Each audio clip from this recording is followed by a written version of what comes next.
So one of the last questions that I kind of want to ask before I get back to kind of talking to you guys on more personal level before we close down is, as we've all kind of alluded to, even when the government decides to lift the mandates and allows for events to start happening again, whenever that is, because none of us know, social distancing is still going to be a thing. And it's going to be a very prevalent thing. And I think it's going to be, I mean, in New York right now, they're talking about how masks are now mandatory. You can't go into certain shops like without masks on. You can't go to hospitals. Like there's certain things that they're putting in place to be like, you have to do this for us to be able to protect our citizens. And I think that Ontario and in Quebec, I think Canada, we're going to be doing that. So Jenna, from the venue's point of view, how do you think, how do you predict, and of course you cannot know, but what's your gut feeling as a person about how social distancing is going to be executed, or what we might be seeing at weddings going forward, at least from the venue's point of view? So, I mean, right now, I mean, like you said, this is all just kind of a prediction with the social distancing coming for events, which 100% is totally likely going to be the case. What I predict is that, you know, even when the economy starts back up again and non-essential businesses can start running a little bit more normal than what we've been doing for the past month or so, there's definitely still going to be restrictions when it comes to gatherings. You know, we've already seen it with the City of Toronto with public events. All public events are canceled up until June 30th. Yeah. So likely there will be some kind of restrictions surrounding private events moving forward, and it'll kind of be released in stages is what I'm thinking. You know, maybe once the economy opens back up, we can have gatherings up to 20 people. Once a couple of weeks go by, then we can do 50 and then 100 and so on. So keeping that in mind, I mean, venues definitely need to be flexible with, you know, minimum head counts, minimum food and beverage spends, things like that. You know, it's possible that some venues, instead of doing like an overall minimum food and beverage spend, might switch over to a per head minimum spend, keeping in mind that, you know, guest counts may go down, especially if there's some kind of government regulation going on. What I think will be happening is that, you know, if there are regulations saying that we do still need to social distance, even with private events, that venues will be kind of lowering their capacities, their maximum capacities, in order to accommodate that social distancing. Right. So for example, you know, if you have a venue that can seat up to 140 people for a sit-down dinner, maybe now those numbers will be more so looking like 100 people, so that, you know, instead of seating 10 people at a table, we're seating only 6 people at a table to make sure that you are social distancing. Yeah. So definitely capacities will probably be the number one thing that you will see changing moving forward with venues for as long as the regulations are in place. Right. Obviously, there will probably be some kind of extra equipment being used as well at venues. You know, we had a wedding on March 14th, kind of before everything shut down. Right. And there were bowls of hand sanitizer everywhere for people to make them feel comfortable. No masks have been used yet. I mean, like, that's definitely a possibility as well. Maybe all the servers will be wearing masks, banquet staff wearing masks. Kind of too soon to say for that. Again, it really just depends on government regulation, but events will definitely be looking different for probably the next little while. And definitely the size and scope of events and capacities will be the major difference in all of this. Yeah, I think that's a really great point. And I agree. From my own speculation, that's what I was kind of thinking. So it's really nice to hear you're speculating in the same way. And I think that wouldn't be bad. Like, I think of that, and I think of the suggestions that you're saying, or the speculation that you're saying. And personally, it doesn't make me sad. It like makes me sad in the sense of, if you had a very, very big wedding or you had a lot of people to invite, that's sad. But there's something great about small weddings too. There's not you shouldn't be negative about that. So I think your suggestions and the kind of picture that you paint, at least I look at it, and I think Ashley and I are kind of similar in this, where it's like, that can work. That can be really, really great. So yeah, thank you so much for sharing that. For the rest of, for my photographers, how are you thinking you're going to have to involve, because I've been at weddings with you, Julia, and I can assume it's the same for you, Jen. You know, you getting close and you get these really intimate pictures. Like, how do you think that social distancing, once you're actually able to get back into the ring and be doing this, how do you think it's going to affect you, Jen? It's so tough this was one of the, just, I think Julia and I were kind of chatting a little bit beforehand about this, before we started recording, just kind of, it's something that it's so early on that I honestly have not even really been able to like map out in my mind. Like, I don't know what these events are really going to look like. And in terms of like engagement shoots and stuff like that, like, Great. I think, we can certainly, we have the ability to shoot a little further back and just be more mindful and clean our gear. Cause like our stuff, we're constantly, it's right by our piece all the time. So I think there's going to be stuff like that we can for sure implement. But I was just actually, when Jenna was talking about the events, if it's okay to kind of switch to that mode instead of the shooting mode. But I don't think, I think that once the events are back and they're happening, if it's 50 people or 100 and people are having their wedding kind of more or less as planned, I do think, I agree, the venue will probably have a lot more protection for the workers and people who are, in the service industry. But I actually foresee, I don't think that the event is going to look that different. I honestly don't think that you'll be seeing a lot of guests wearing masks or gloves. Like, when people are with their families and their loved ones because they trust them and the virus isn't invisible, like, I just don't think that that's going to really be visible on a wedding day. Like, I think that people are going to say, oh, like, I know you guys are safe, you guys are fine. Like, I actually think that's going to be one of the more risky things when it starts up again, because people always,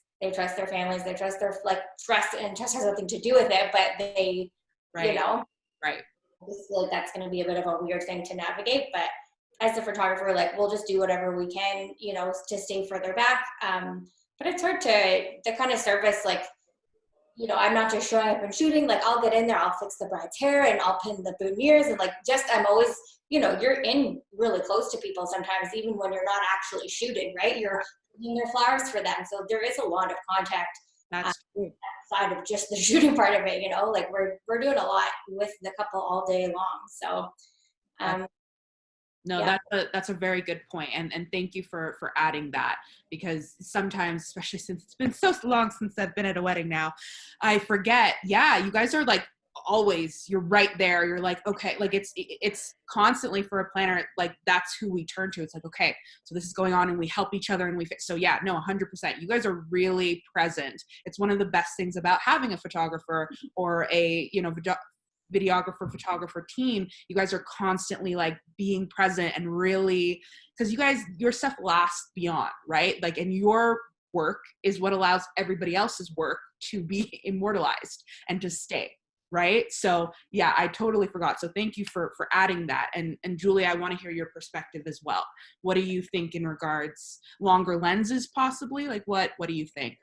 That's what we were talking just before it started. And I was like, I honestly don't imagine myself changing my photography style because of that. And I think, yes, being careful and cleaning, the gear, wearing a mask, gloves, like, obviously I'm totally, willing to do that, of course.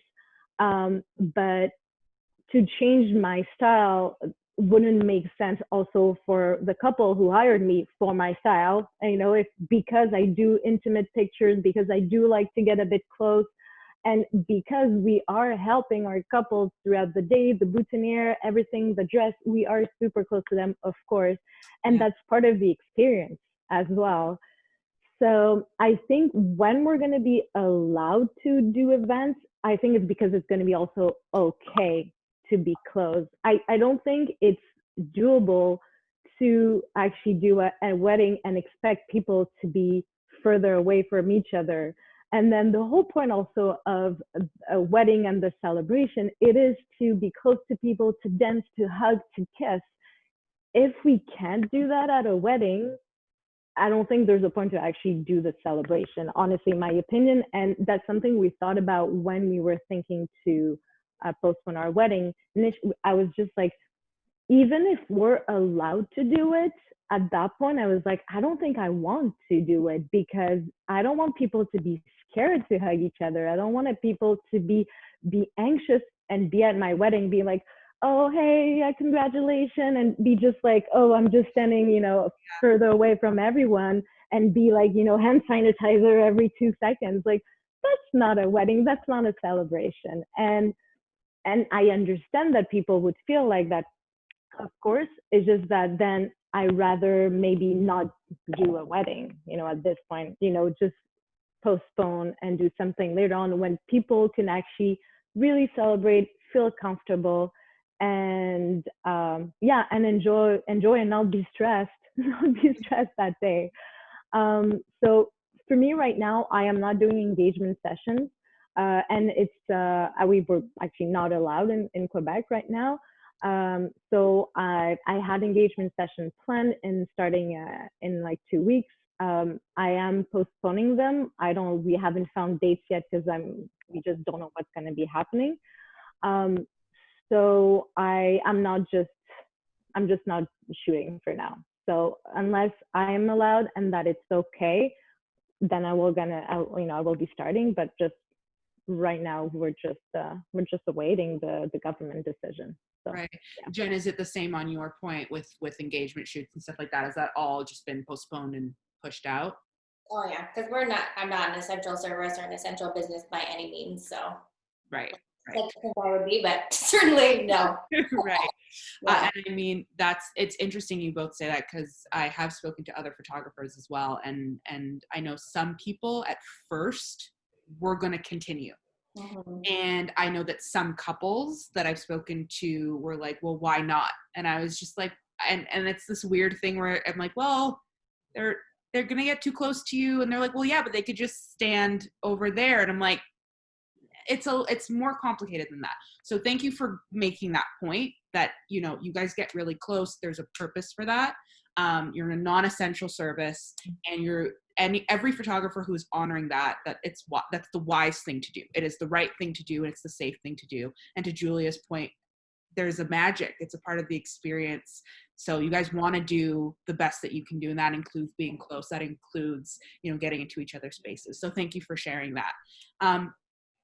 For my planners, I come at this from a very different perspective, because I am an immunocompromised person. So I think about going to a wedding afterwards, and I'm like, do I wear a mask? Am I, because I'm going to be, to Jen's point, where it's like, the bride and groom, the family, they feel comfortable with each other, because they're like, well, we're all family. We all know each other. So that's where the risk will come in for them, because they're like, well, we're fine. Like, we know each other. I know where Uncle Joe was. I know where this is going on, and everybody's here, and this is great. For me as a planner, and for the photographer, you guys have kind of talked about it, cleaning things a little bit more. It comes in contact with your face. Are you guys feeling like you might have masks for you and your assistants? Or you feel like, what is your feeling about how you'll navigate being back in that space? Let's start with Ashley. So it might just be a personal opinion kind of thing, but I find that when you see someone with a mask, although they're trying to, that's not going to protect you from anything. If I'm wearing the mask, I'm just protecting you guys if I were the one who were sick. So in my mind, when I see people wearing masks, I automatically assume that, you have something that you don't want to give to everyone else. I think that if myself and my assistants were to be wearing really cute, labeled masks with my logo on it, I just think that it adds a bit more fear to everything and reminds everyone of what we've all been through, and just kind of takes away from the entire experience. Right. I believe in using hand sanitizer. I mean, I put those in my bathroom baskets. My emergency kit is filled with it. I've got a keychain to my pants. do that. Keep your hand sanitizer, keep washing your hands, don't touch your face. Mm-hmm. I just think, in my personal opinion, that the masks are overkill, especially if we are allowed to start doing events again. I just say keep it clean, don't do anything gross, and then don't draw too much attention to the fact that, you know, I'm going to be wearing all these different things to show you that I may or may not be sick. Right. Yeah. Good point. Caroline, what do you think? I mean, since the wedding is, you know, very family related thing, I agree that, you know, maybe the masks aren't appropriate if you're around family. You know, it's like when you're at home, you're not wearing a mask inside your house, right? So if you're at a venue and you're with family, it's kind of like you're at home. So I don't think a mask would be appropriate. But, you know, I think I have asthma, so I also am a little concerned with this. But I personally don't think I would wear a mask, but if I had an assistant who wanted to, if they felt more comfortable, then I would allow them to wear a mask. You know, it's, I think, up to that person. I don't know what their situation is, and I won't, you know, force somebody to not wear it because I think it's going to scare somebody. But maybe if that is going to be frightful to like the bride, and I would ask them to maybe stay a little bit behind and maybe not have them do things with the bride and the bridal party and her family, maybe stick to doing some other things more in the background so they're not seen too much. But yeah, I think me personally, I probably wouldn't, but. Fair enough. Point. Khrystyna, what do you think? I think it's very subjective, and I think we're going to see that when things start opening up. I mean, I think stuff's going to gradually maybe start opening in mid-May, they're saying. I think it's going to be everyone's personal level to see, you know, am I going to now go see my grandparents because, you know, maybe, you know, direct contacts like that are okay. And I know that we've been at home for, you know, 2 months or whatever it is, and she's been at home, whatever it is. That's going to be everybody's comfort level to say, you know, how do we start this back up again? Who do we start associating with? And I think it's going to be the same for weddings because, like you guys said, if we are having the wedding, then we're assuming, you know, let's say it's 100% wedding. We're at a point where like somebody has told us and judged that this is okay to have. So I don't think it'll be like a regular thing that people are wearing masks, but I do think it's very subjective to everybody's comfort level with where they're at. So like I think Jenna said, maybe, you know, the venue will mandate that all of their staff have to wear masks or gloves or whatever it is. And that's just something that'll be communicated to the client, and depending on when the wedding is, and that's just something that they'll have to deal with. For me, I would say, you know, I probably wouldn't, like, you know, we get in there too, and like I'm like, you know, steaming dresses and like fixing your stuff and touching people and, you know, whatever it is. And I think it's just talking about with the couple and what the comfort level is. Like, Kirsten, you work with me on events, and if you felt more comfortable wearing a mask, I'm gonna let you wear a mask, and that's just something that the client has to understand because that's a health thing and whatever it is. So yeah, I think just approaching it that way. But in general, just how weddings are going to be, I think, you know, our role is always to, as planners, just help them manage anything that comes up. And especially in these times, it's like, you know, whatever you need to feel comfortable on this day, you know, given all the what we know and what's happening at the time, I'm going to do that for you, like as much as I can.